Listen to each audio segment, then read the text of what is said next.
tisa ina makuro jawathogogi. Kaudhi County ma Kisumu ni kweth jodongo ma otelnegi gi jaduong' Nyandiko Onga'di kawuono odhi achiel kachiel nyaka yud romo ma Ofafa Memorial man Kisumu. Nyandiko mane oten gi kweth jodongo masire lwedo kod josiasa ma otelnegi gi widi oyawo dhod Ofafa kendo donjo magichuse e bug welo. Odno mar Ofafa osebedo ka ilaro e kind kweth mar Nyandiko ma yango ni en e ker mar Luo to kod Dungiranda ma nyocha bende osidh kaka ker mar Luo. Nyandiko owacho ni en owuon ema en kod oboke mar apise jandika riwruoge kendo ok obi dok chien.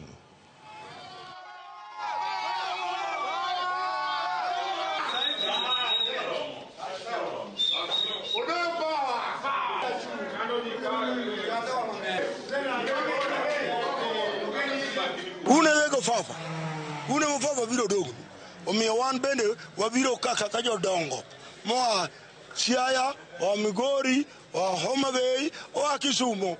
Mondo ung'e ni kik ng'ato kikitu ni no Ofafa saikaw. Ofafa los maber gi joluo.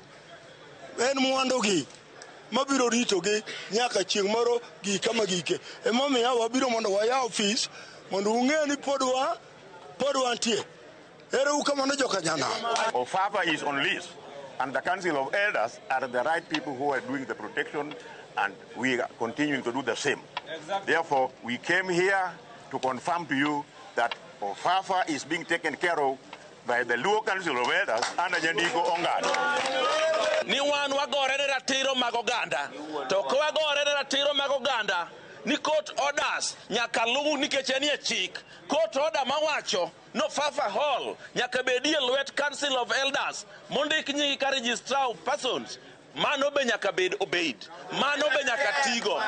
Omiyo wan kaka oganda Luo waseikore ni ratiro mar Jaluo wabiro luwo. Wasijaribu kucheza na mali ya Wajaluo.